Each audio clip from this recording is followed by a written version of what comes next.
The scent of roses hit me first, a sickeningly sweet aroma that once made my heart flutter. Not today. Today, it felt like a punch to the gut. Allison stood on the porch, a bouquet of crimson roses clutched in her hand, a smug smile playing on her lips.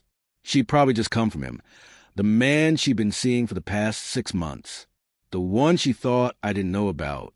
She looked like someone who had just finished a delicious meal, satisfied and brimming with a twisted sort of joy. She had her key halfway to the lock when she saw it. The note, taped haphazardly to the front door. The smugness on her face instantly evaporated, replaced by confusion, then a flicker of fear. She froze, her hand suspended in midair, the roses drooping slightly. Good. Let her sweat. I watched from the living room window, a glass of scotch swirling in my hand, the amber liquid mirroring the turmoil inside me. I'd spent weeks, no months, building up to this moment, carefully crafting my revenge, meticulously planning each step to make sure she wouldn't see it coming. It wasn't some dramatic act of vengeance like in a movie. It was a quiet, calculated dismantling of her world, piece by agonizing piece. The note was simple, elegant even, typed on crisp white paper. It read, "Allison, we need to talk. Meet me inside on the couch." No name, no flourish, just a chilling invitation. She hesitated for a moment, glancing around, likely wondering if I was watching. Then she pushed the key into the lock, opened the door, and stepped inside. The roses, so vibrant moments ago, now looked like funeral flowers, their crimson a perfect match for the fire she was walking into. She didn't see me immediately. I was in my usual chair, bathed in the dim light of the setting sun, almost swallowed by shadows.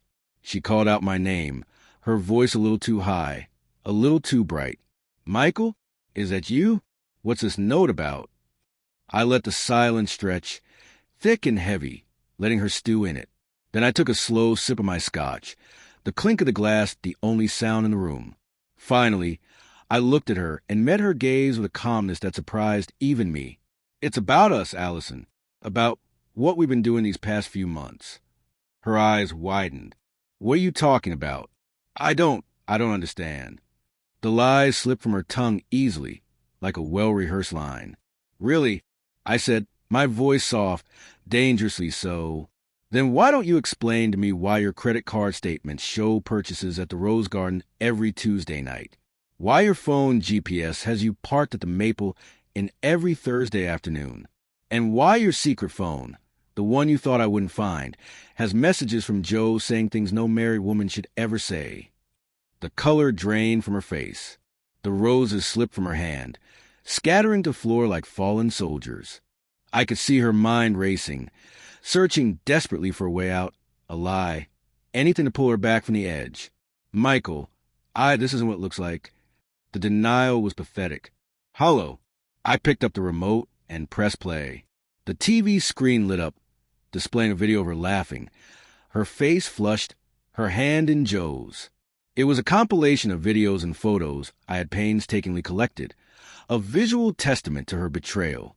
Frame after frame revealed the extent of her deception, her kisses, her caresses, her whispered promises to another man. With each second her expression crumbled, her mask of innocence shattering completely.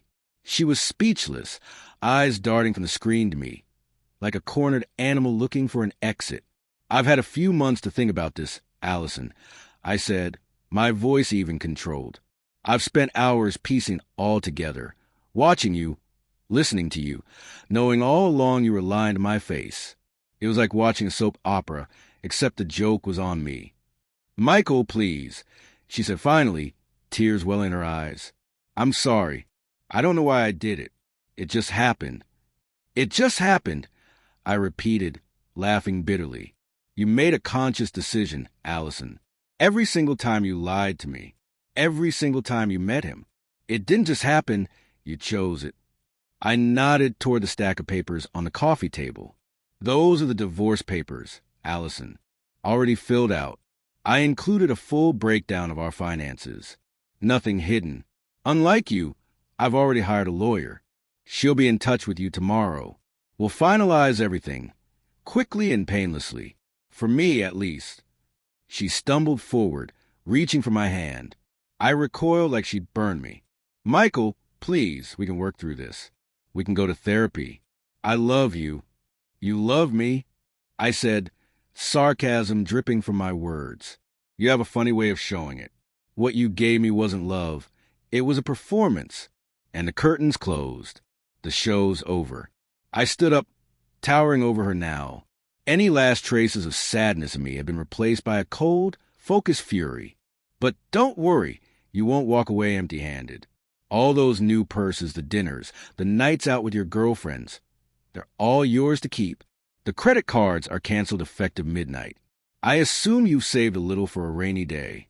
After all, you've always been clever, haven't you? Her face was a portrait of despair. Tears streamed down her cheeks, mascara running in black streaks.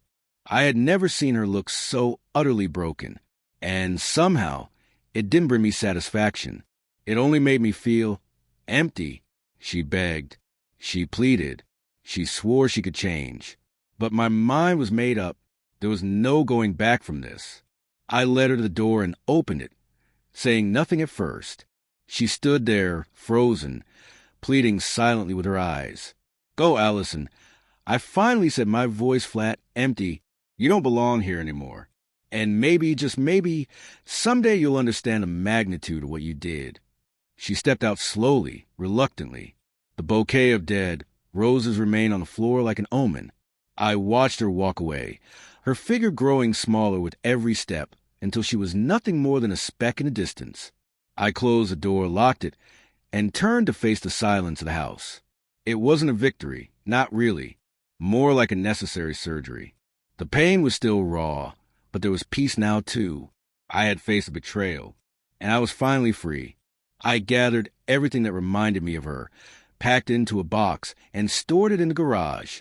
She was a ghost now, a memory that would fade in time. I poured myself another drink, sat back in my chair, and looked out the window at the setting sun. The day was almost over. Tomorrow would be another day.